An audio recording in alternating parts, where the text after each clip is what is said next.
교도하시겠습니다. 22절부터 26절 함께 교도하시겠습니다. 제가 먼저 22절 읽겠습니다.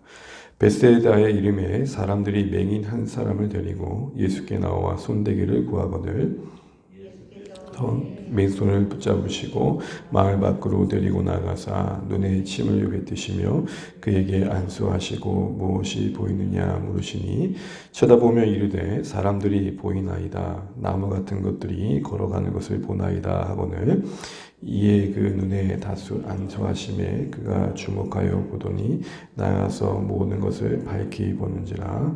함께 있습니다. 예수께서 그 사람을 집으로 보내심에 이르시되 마을에는 들어가지 말라 하시니. 아멘. 우리 앞뒤 옆에 나눠주겠습니다. 함께 기도하며 감사합니다. 복 많이 받으십시오. 네. 우리 본문의 말씀은 표적을 요구했던 바리새인들을 떠나셔서 이제 베세다에 도착하신 장면을 다루고 있습니다. 그런데 이 베세다에 이르렀을 때에 맹인 한 사람을 베세다 사람들이 데리고 왔다라고 오늘 이제 본문을 시작하고 있습니다. 이 맹인을 데려온 사람들이 누구냐라는 것에 대한 설명은 본문에 잘 나와 있지는 않지만 우리가 좀 다른 복음서를 참고해 보면 마태복음에 이 베세다가 어떤 지역이냐라는 것들과 그런 지역에서 온 사람들이라는 점에서 보면 좀 생각해 볼 것들이 있습니다. 마태복음 11장 21절 말씀인데요. 괜찮으시면 한번 찾아보시면 좋겠습니다. 마태복음 11장 21절입니다.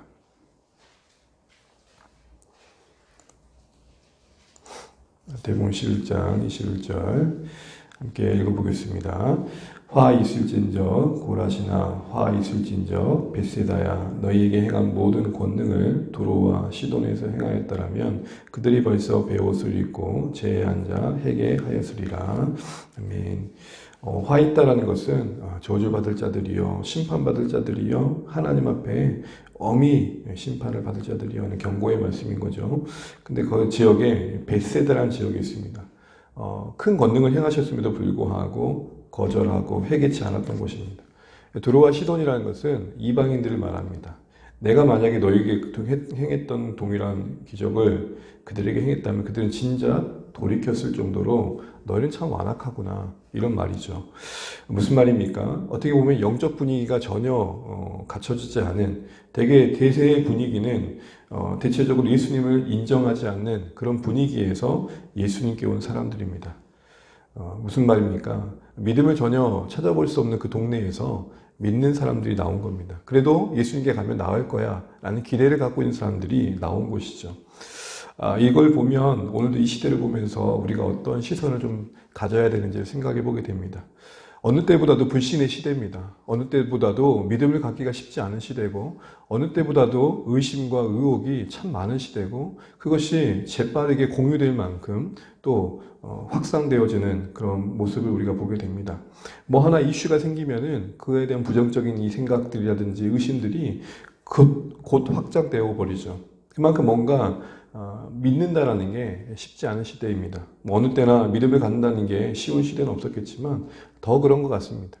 과학이 발달하고 또 세상이 좀 더 좋아지면서 더 그런 것 같습니다. 그런데요, 그런 중에도 하나님께 나온 사람들이 있을 수 있다는 것을 우리 놓치면 안 된다는 것이죠. 아무리 전도가 어렵고 아무리 복음을 전하는 게 쉽지 않아도 이런 중에도 하나님은 구원의 일을 이어가신다는 소망을 우리가 가질 필요가 있습니다. 여러분 보세요. 베세다라는 동네에서도 맹인 한 사람을 긍휼히 여기고 그를 데려와서 예수님께로 인도하는 사람들이 있지 않습니까? 우리가 어떤 현실을 볼 때에 무조건 다 끝났어 라고만 말할 수 없는 것은 그 안에 남겨두신 구름토기가 있다는 것입니다. 베어져서 안 보이지만 뿌리가 남겨져 있고 그 안에서 싹을 내실 인생들이 있더라는 것이죠. 그런 의미에서 우리가 다음 세대를 바라볼 때도 그렇고 이 시대를 바라볼 때도 그렇고 좀 개탄스러운 모습들을 우리가 보지만 적어도 소망을 잃지 말자. 절망 중에도 소망을 말할 수 있어야겠다. 이런 생각들을 해보게 됩니다. 그러면서 여러분 이 베세다 사람들이 맹인을 데려온 뒤에 예수님의 치료의 과정을 보게 되면 두 가지 면에서 좀 독특한 면을 보게 됩니다. 그 첫 번째는 오늘 말씀 23절 말씀 같이 한번 읽어보겠습니다. 23절입니다. 예수께서 맹인의 손을 붙잡으시고 마을 밖으로 데리고 나가사 눈에 침을 뱉으시매 그에게 안수하시고 무엇이 보이느냐 물으시니. 오늘 본문을 보게 되면 예수님께서 맹인의 손을 붙잡고 앞을 보이지 못하니까 이제 인도에 가시는 거죠. 그러면서 마을 밖으로 데려가십니다. 간혹 말 더듬고 귀가 들리지 않았던 사람을 고치실 때도 무리 밖으로 데려오셨는데 오늘 비슷하게 마을 밖으로 데려오십니다. 질문이죠. 왜 그렇게 하셨을까요? 여러 가지 이유가 있겠지만 가장 먼저 들었던 생각은 일단 소경의 입장에서 생각해 볼 때에 예수님께서는 그에게 적합한 필요의 방법으로 치료를 선택하셨다는 생각 속에서 보게 되면 이런 생각이 좀 들게 됩니다. 일단 우리가 뭔가 앞을 볼 수 없게 되면은 가장 민감해지는 우리의 신체의 기능 중에 하나가 귀라고 합니다. 그러니까 앞을 볼 수 없으면 청각 기능이 좀 더 예민해지는 거죠.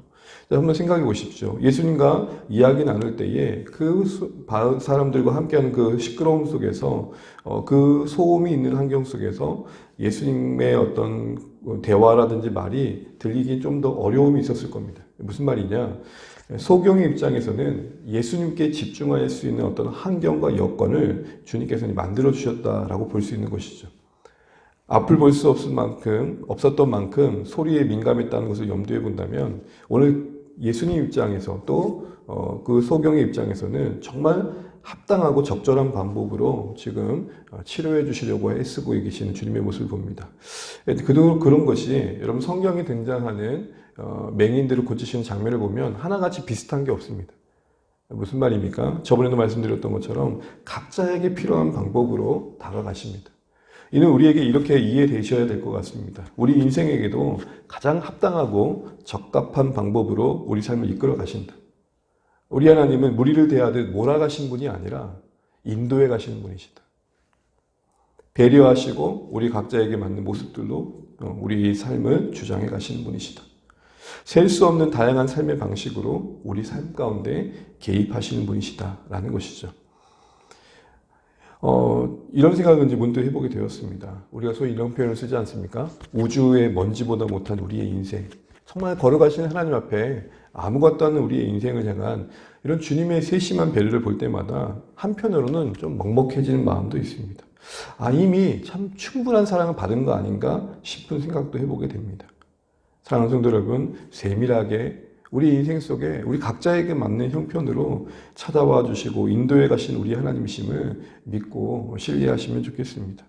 그러면서 또 한 가지 생각해 볼 수 있는 것은 26절 말씀을 잠깐 보시게 되면 다 고치고 난 다음에 마을에는 들어가지 말라 하시죠. 우리가 종종 예수님께서 치유의 기적을 일으키신 뒤에 마을에 들어가지 마라, 사람들에게 알리지 마라 라고 하셨을 때에 의도하셨던 게 뭡니까?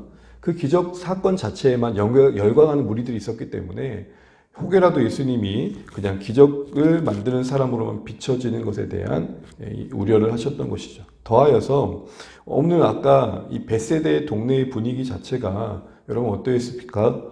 하나님 예수님을 거부했고 또 그렇게 기적을 행했음에도 불구하고 예수님을 거절했죠. 특별히 이 벳세다라는 지역은 오병이어의 기적을 행했던 지역의 근처에 있는 지역입니다.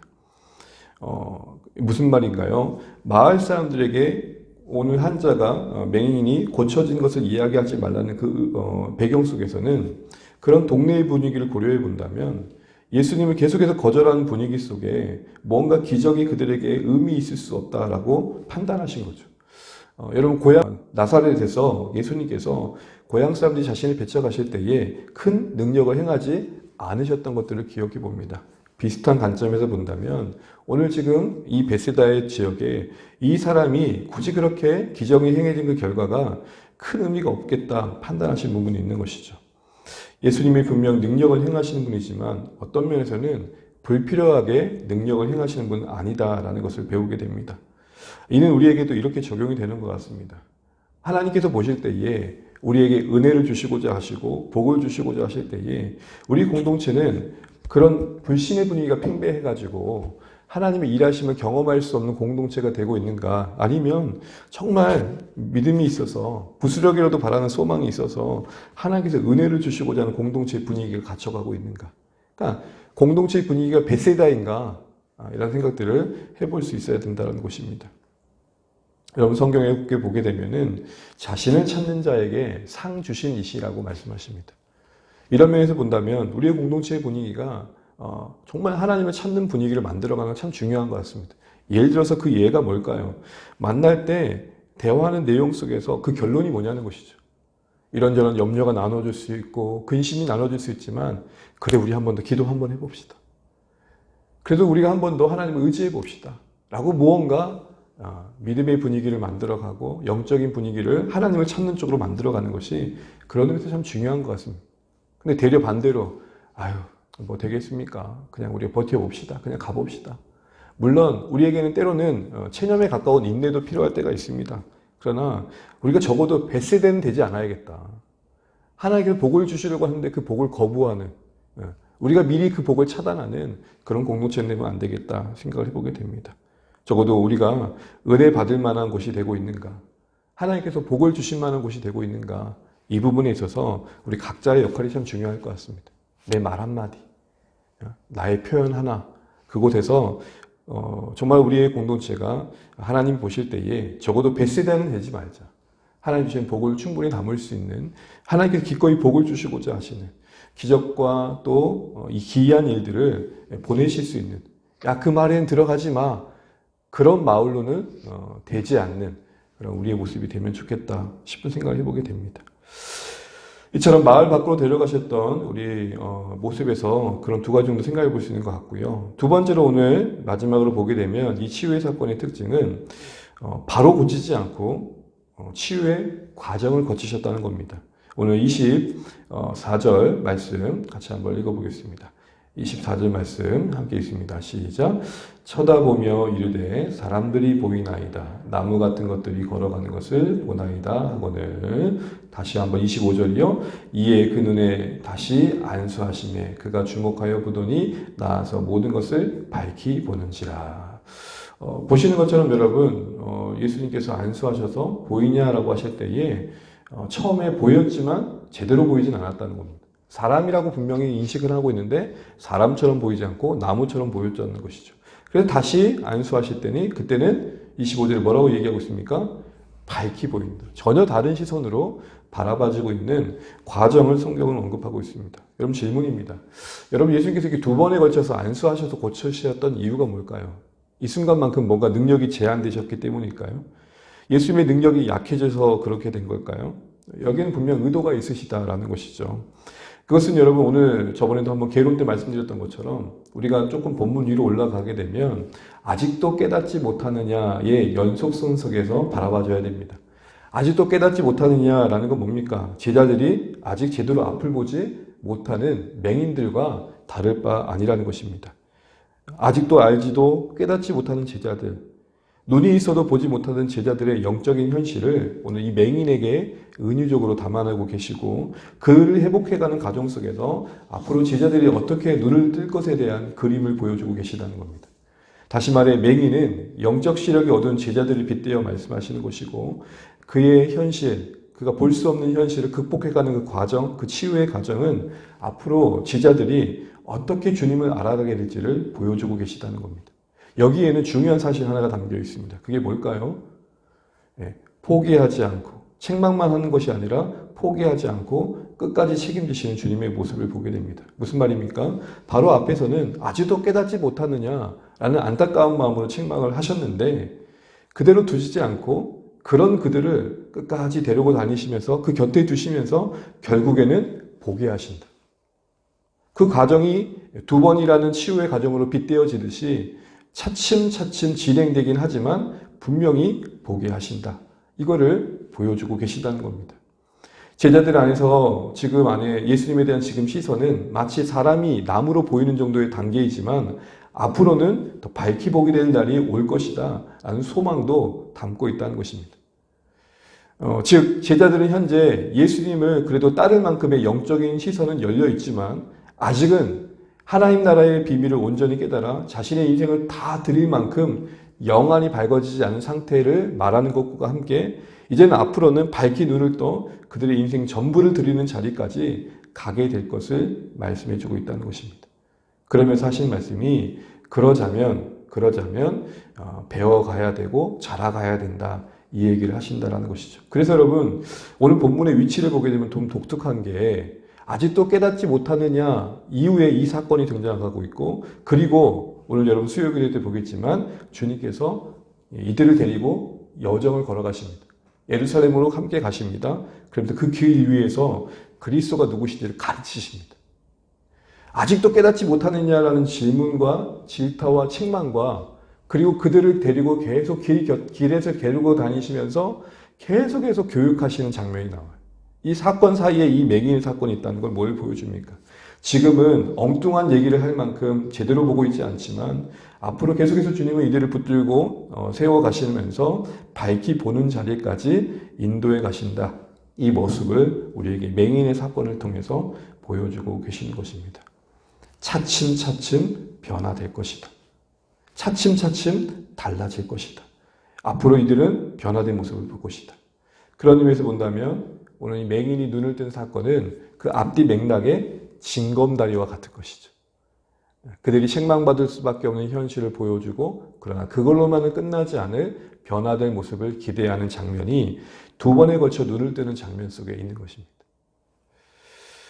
여러분 그래서 여러분 뒤에 보시게 되면은 예수님이 제자들에게 너희는 나를 누구라 하느냐 할 때 베드로의 대답 속에서 이렇게 말하죠. 주는 그리스도시로 살아계신 하나님의 아들입니다. 라고 고백하지만 그 뒤에 곧 책망을 듣습니다. 왜요? 고백은 그렇게 분명히 하는 것은 옳았지만 또 그렇게 고백하는 게 합당했지만 내용적으로는 그들이 기대했던 메시아가 세상적인 메시아였기 때문입니다. 이처럼 알고는 있지만 더 제대로 알아야 될 필요성을 베드로를 통해서도 보여주시는 것이죠.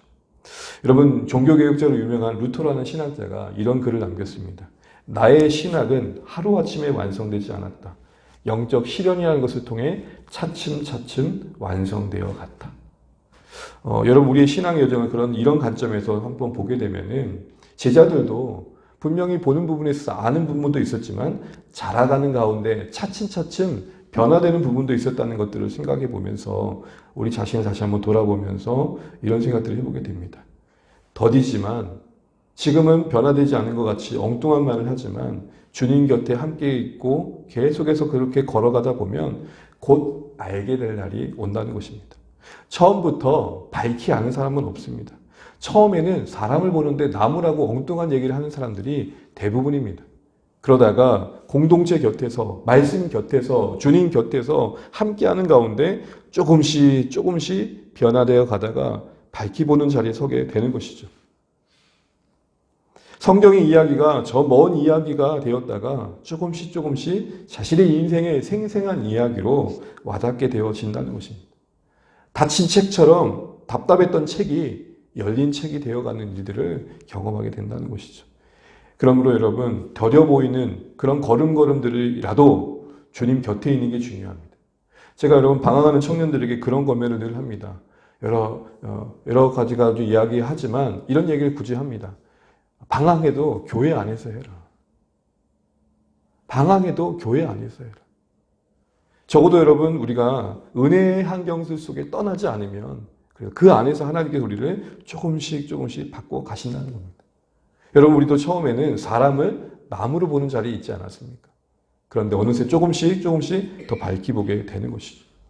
또한 여러분 이제 예수님을 향한 분명한 신앙의 고백을 하고 나는 밝히 보는 자리에 있는 분들이 계시다면 그럼 이게 우리의 최고의 축복이 되어야 된다라는 것입니다. 우리 가끔 그런 얘기를 하잖아요. 하나님 저 특별한 복을 받지 못한 것 같아요. 나에게 어떤 특별한 기적이라는 것이 별로 없는 것 같아요. 여러분 그렇게 말씀하지 말라는 것입니다.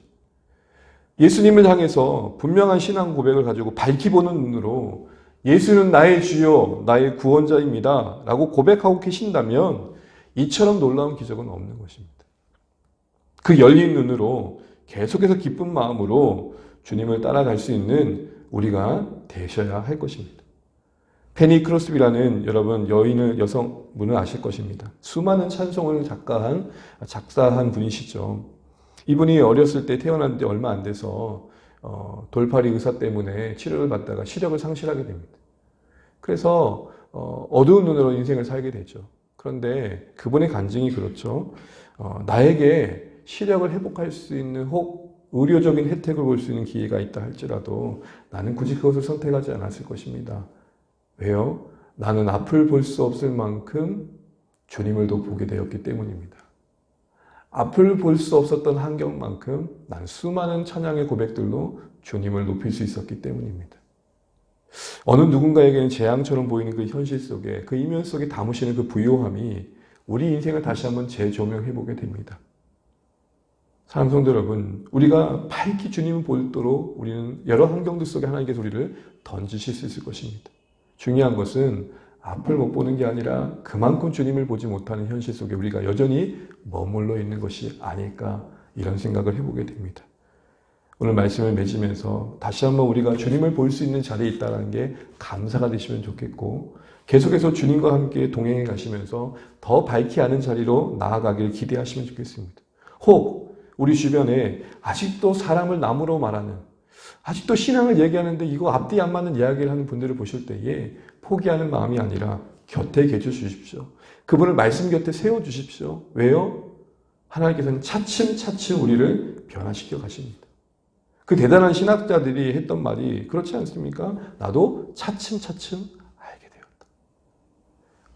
시간 속에서 이제 가시는 우리 하나님의 일하심을 기억하시면서 우리 모두 서로에 대한 기대 속에, 또 우리 자신에 대한 그런 소망 속에서 주님 곁을 떠나지 않는 선택들 속에 계속해서 눈이 밝히 떠져서 영광의 주님을 더 보고 함께 기쁨으로 신앙생활할 수 있도록 우리가 서로를 격려하고 세워줄 수 있는 그런 은혜의 공동체 되시기를 주님의 이름으로 축복합니다. 찬양하시겠습니다. 찬송가 384장입니다. 384장 나의 갈 길 다 가도록 예수 인도하시니 찬양드리고 기도하겠습니다.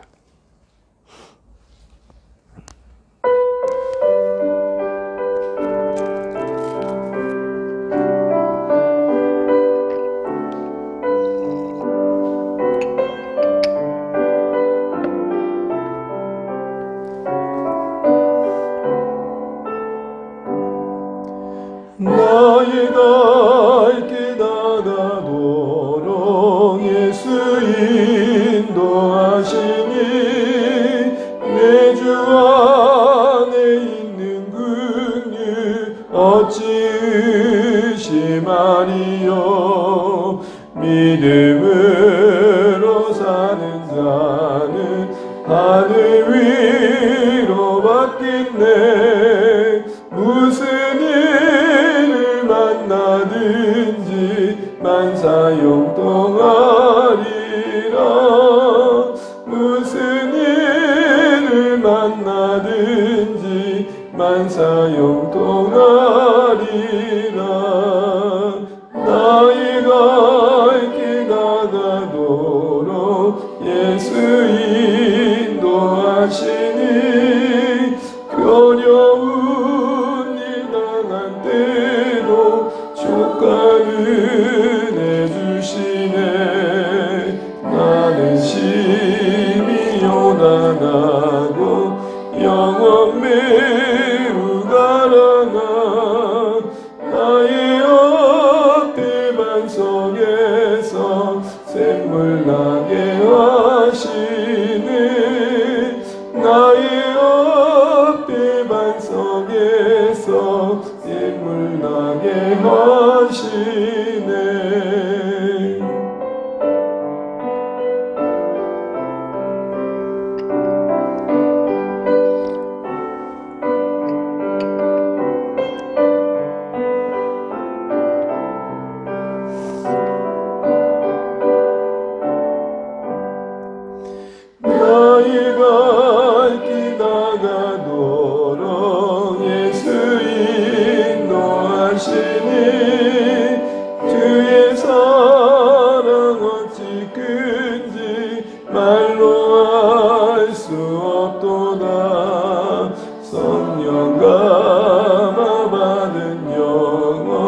선교지는 인도 캘커타 지역입니다. 우리 하강호 강영신 선교사님, 우리 정연희 정은이 우리 선교사님 자녀들도 기억하시면 기도하시면 좋겠습니다.